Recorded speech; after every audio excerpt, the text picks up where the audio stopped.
Bueno, como te decía, vamos a hablar, como estamos grabando antes de que se conozcan los anuncios, Así cuando es. esta noche salga el programa, vamos a tener esa información. Me gustaría hacer una consideración sobre qué rasgos son los más salientes que es probable que tenga el programa de Milei y del ministro de Economía, por supuesto, de Caputo, y ver cuáles son los riesgos que puede haber y qué cosas pueden llegar a hacerse o no. Comencemos diciendo que, por supuesto, tal como lo dijo Milei ayer, la herencia que recibe del gobierno anterior es realmente muy mala.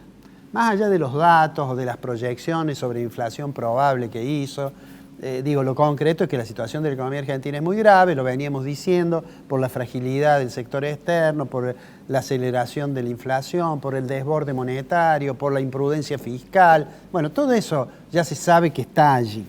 Y creo que hasta ahora hay dos cosas que son diferentes. Uno, yo diría, es lo simbólico que dijo Milei en ese discurso. Lo simbólico y que ha abandonado algunas consignas que usó mucho durante la campaña. Sí. Ayer ya no habló de la dolarización, ayer no habló de que disponía de financiamiento, a veces mencionaba que tenía los WhatsApp de unos fondos internacionales, y dijo, bueno, lo que viene es duro y va a haber un sacrificio fuerte, y hay algunos indicadores, yo diría, de medidas que son simbólicas, aunque no tengan mucho efecto sobre la cuestión fiscal, ¿no? Dijo, bueno, mencionaste vos el hecho de suspender la publicidad oficial en todos los medios durante un año, que es un monto importante, pero que no es determinante, obviamente, del déficit fiscal, o la decisión de exigir la presencialidad pensando que de esa manera van a ir achicando la planta, ¿no? Uh-huh. Pero dejemos de lado lo simbólico, digamos, ¿qué tendría que tener en el corto plazo y muy rápidamente un programa para que tenga algunas posibilidades de éxito? No va a ser ya aquella cosa disruptiva que mencionó en la campaña, pero claramente yo diría que en el corto plazo hay como tres pilares que debe tener la cuestión. Uno es estrictamente económico, debe anunciar un plan de estabilización. Ese plan de estabilización va a arrancar tratando de equilibrar los precios relativos. ¿Qué quiere decir esto? Que hay precios que están muy atrasados, el proceso inflacionario, nosotros decimos, la inflación fue 13%, no quiere decir que en noviembre la inflación, todos los precios aumentaron 13%, hay precios que están muy atrasados. Básicamente esos precios, uno de los precios más importantes que está atrasado y por eso se espera una modificación, es el tipo de cambio oficial. Yeah. En segundo lugar está el tema de las tarifas públicas, o sea, ahí va a haber algún movimiento que va a generar todavía más inflación, ¿no? Eso es obvio. Además, eso tiene que ser hecho en paralelo con una consistencia de lo monetario. Desarmar el tema de los pasivos remunerados del Banco Central es un tema complejo y ya no se dice de que hay, fondos para poder hacerlo de una determinada manera. Entonces, ahí hay una complicación, tiene que haber mucha consistencia entre lo fiscal y lo monetario y a su vez se comenta, probablemente nosotros como salga al aire, a lo mejor esto no ha ocurrido, pero se comenta que es probable que apareciera algún impuesto sobre las importaciones para tratar de ajustar más rápido el déficit fiscal. Dejemos por un momento eso, pero ¿eso es suficiente? No, tener un plan que sea consistente, un plan antiinflacionario, un plan de estabilización en el corto plazo como un primer paso, es necesario, pero obviamente no es suficiente, porque hace falta otras dos cosas más, Ricardo. Hace falta, por una parte, que exista consenso político en torno a lo que se va a hacer. Ahí el gobierno tiene una tarea que no es de técnicos, que es esencialmente del mundo de la política, porque va a tener que tener negociaciones con el Parlamento para obtener las leyes que son necesarias, o va a tener que apelar al mecanismo muchas veces criticado de los derechos de necesidad y urgencia, que después tienen que ir en algún momento, por supuesto, al Parlamento. Y entonces ahí aparece un tema bien complejo, que es el de la institucionalidad y el respeto al funcionamiento de la institución en el sistema democrático.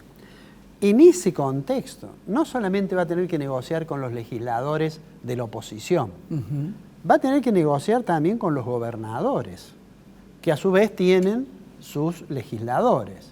O sea, ahí hay una tarea, un programa económico de estabilización, una capacidad para generar consenso político, y de eso se desprende y es necesario que genere una gran credibilidad, que yo diría tiene dos planos. Uno es el plano de la credibilidad no de todos los ciudadanos, sino de los agentes económicos más relevantes. O sea, ¿por qué? Porque eso es lo que le va a posibilitar anclar, digamos, de alguna manera expectativas para tratar de obtener algún rédito después de un salto inicial de la inflación, obtener algún rédito de estabilidad. Y junto con eso aparecen ciertos actores que van a ser complicados, que es la relación con los sindicatos y es la relación con las organizaciones políticas que se autodenominan sociales. Porque ya han dicho, y de hecho ya ha habido, digamos, protestas, y eso... Hoy hay una ya. Hoy tenemos ya protestas. Está Castel ahí. Sí, no, incluso en Rosario ha habido una protesta porque fue el nuevo gobernador y ya hubo una propuesta en la calle. Bueno, digo, entonces, entre sindicatos, entre organizaciones sociales y entre empresarios que además defienden muchos de ellos sus intereses corporativos, digo, esa es la tercer pata. Si se logra eso y logra digamos, algún éxito inicial, por supuesto ahí no se terminan los problemas, porque si Argentina llegó a esto es porque tiene ciertas distorsiones estructurales que no ha sabido resolver. Y entonces más en el mediano y largo plazo tendrá que pensar cómo va a ser una reforma tributaria que sea probablemente más progresiva que la anterior, que el que tenemos, pero menos distorsiva de las inversiones. Va a tener que tener alguna consideración sobre el tema laboral, va a tener que resolver si va a avanzar o no con el tema de las privatizaciones, que también va a tener, por supuesto, resistencia, y va a tener que, creo yo, en algún momento hacer una reforma monetaria que no necesariamente es la dolarización.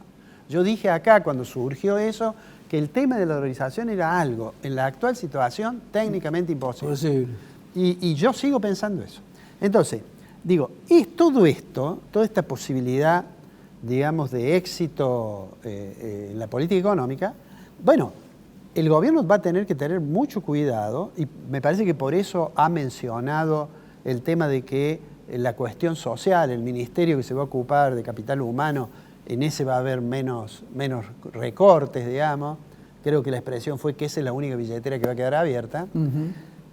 Porque además hay una situación social, todos sabemos, 44% de la población debajo de la línea de pobreza, casi 10% en indigencia. Eso se va a profundizar. Cuando conozcamos los datos, los próximos datos de pobreza, vamos a tener más todavía. Y si no se controla de alguna manera el shock que se puede producir, la situación de la pobreza va a ser realmente delicada. Y entonces yo digo, eso se tiene que mirar, no solamente porque creo que hay un imperativo moral de que los gobiernos se tienen que preocupar de la situación de sus ciudadanos, sino porque hay una necesidad política además, porque si hay una protesta social generalizada y empieza a haber una crisis político-social, bueno, no hay política económica que funcione si no tiene, sustentabilidad en el plano social. Si eso lo va a hacer o no, mi impresión, Ricardo, hasta ahora, hace 48 horas que he asumido, mi impresión es que hay una dosis de improvisación importante, que tiene que ver con que han ido cambiando los personajes que iban a ocupar lugares importantes. No hace tanto tiempo que Emilio Ocampo dijo que aceptaba ser presidente del Banco Central y que iba a estar encargado de cerrarlo. No hace tanto tiempo de eso. No hace tanto tiempo que en ANSES se nominaba una persona que no es quien finalmente va a estar, que es el exministro de Finanzas de Córdoba, ¿cierto? Osvaldo Jordán. O sea, me da la impresión, y la aparición de Caputo, que yo dije acá, que si me preguntaran qué preferiría, yo preferiría a alguien más vinculado a la economía real que al mundo financiero. En general, todos los que están incorporando están más ligados a ser operadores financieros.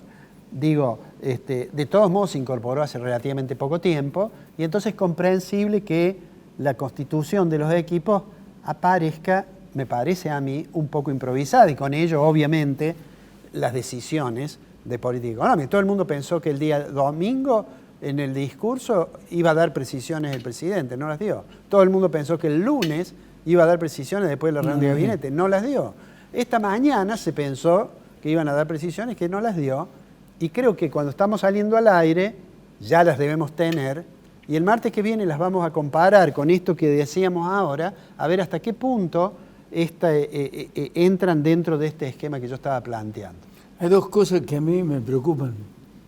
Y te lo decía antes de comenzar el programa, que esta idas y vueltas con respecto a los nombres que figuraron, marca una heterogeneidad ideológica dentro del gabinete, con muchísimos compartimentos estancos, ¿me entendés? Que no sé cómo va a ser eso para trasladarlo después al Senado o a la Cámara de Diputados. Ya de por sí tiene un problema. Cristian Ritondo se fue del PRO, arregló con los kirchneristas una comisión sobre la que vos hablaste, los decretos de necesidad y urgencia. Ahí Ritondo le metió 4 kirchneristas, entre los kirchneristas y los de ellos, que con uno más radical le voltea y le tumba todos los decretos de necesidad y urgencia. Y lo otro, me gustaría saber cómo va a responder a partir de aquí en adelante Osvaldo Giordano, presidente del ANSES, con la Caja de Jubilaciones de Córdoba. Yo pienso que lo va a tratar bien. Yo creo que Pero sí. ese juicio mío está sesgado por el afecto, así que ya lo vamos a ver.